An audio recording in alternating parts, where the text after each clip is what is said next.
Yes, I think there's a number of benefits. What it does bring is a shared language of improvement that we have across the organisation, so we can be clear about what some of these benefits are. They're sort of broken down broadly into two major chunks, which is around how we provide safer care, and with that there are a lot of benefits, both for patients and for staff.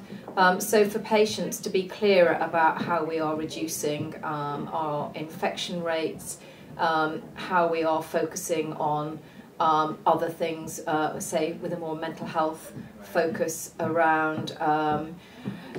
improving risk communication with a view to helping to reduce suicides. Other things in terms of effectiveness of care, where we really are looking at improving our processes and having standard operating procedures, so that having done some mapping, we're taking out some of the steps that really weren't adding any value and that do actually mean that people have got more time on the ground to actually deliver frontline care to patients. Because what patients and service users say is that undoubtedly frontline staff are very, very busy, particularly nursing staff are very, very busy, but they would like more one-to-one time to be spent directly with them. So hopefully this will give us a way of actually doing that, and we will continue in our efforts to continue to improve upon that.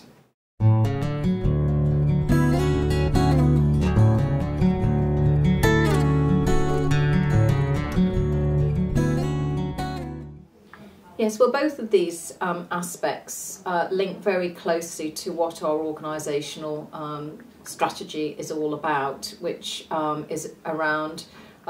providing safe and excellent care, and to do that with outstanding care delivered by outstanding people. So it is about the tangible outcomes that we can say that we're providing in clinical services that are around providing harm-free care, or as near to harm-free care as we can, and particularly if we're thinking, for instance, about a community hospital, how we evidence that, so how we are reducing our infection rates and how we are ensuring that we haven't got any people developing any problems with things like pressure ulcers and tissue viability issues, and how we can show that we're doing other things to improve patient safety within that environment. They link very closely to our Safer Care programme that we're also running, so that the two things are now running hand in hand. And really from the aspect of focusing on releasing time to care, that is very significant. We want our frontline clinical staff to be spending as much time as possible in direct patient contact, although some of the direct patient contact that does need to happen is inevitably around record keeping, because that is the record that carries from the patient about what the patient's history that carries from one care episode to the next, or one day to the next. So as much direct frontline care as possible.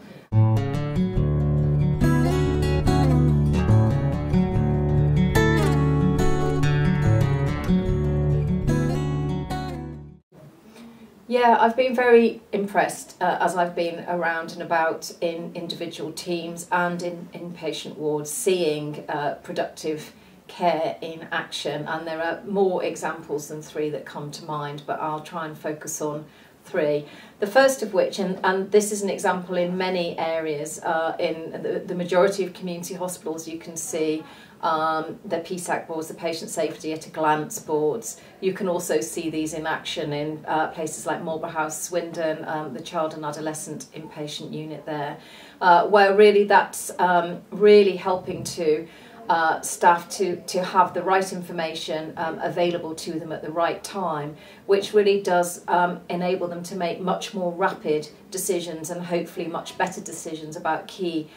patient issues or patient safety issues quickly, because that information's in the right place. So that's a really good development. These are being used very effectively now also in the crisis teams in Oxford, so that's good to see. The second example is an example that's been really good to see in mental health forensic wards, where when I went to Kennet Ward on the Littlemore site, the men's forensic service, the staff there they've been through nearly all of the modules on productive care, are really able to, and it's the staff on the ground that are really saying they can see an awful lot of benefits. The first of which is they can show the before and after pictures, and you can see this, people proudly show the before and after pictures of when they've reorganised their environments and the difference which that makes, and that's very, very good to see. But clearly when you hear staff talking about how they have more time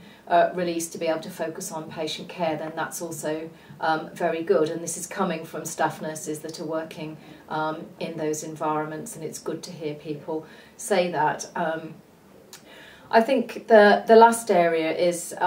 in community hospitals, where again we've seen many examples of this, but particularly I was struck by Witney Community Hospital in terms of the work that people have been doing to improve handovers and use SBARD. And this has been developing in community hospitals, where leading the way with this, but clearly this is now being used well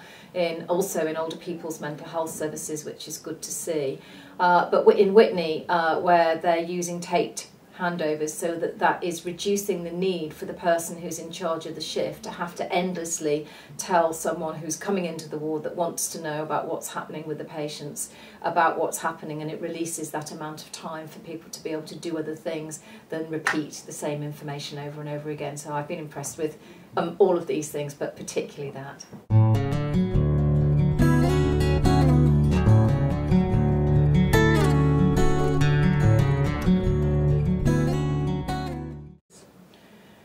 I think there's enormous scope for us to use the full toolkit that there is within the Productive series, because clearly in some areas where they really embrace the use of the Productive toolkit, they've worked through all of the modules. In other areas, clearly they've done some of the basic modules but really haven't built upon the benefits that the full use of the toolkit could bring. So to really encourage people to stay focused and begin to use these methods of improvement, because they will help to drive improvement, lean improvement through your processes, but also really they are focused around patient care to produce better and safer outcomes, as well as better effectiveness and throughput through services. So really to make maximum use of what we've got, and maximum use of the expertise that we've grown in-house, because this is really something that we've fostered and developed in-house and spent a lot of both time and money in developing this expertise. So to really use it well and to continue to use this to improve services.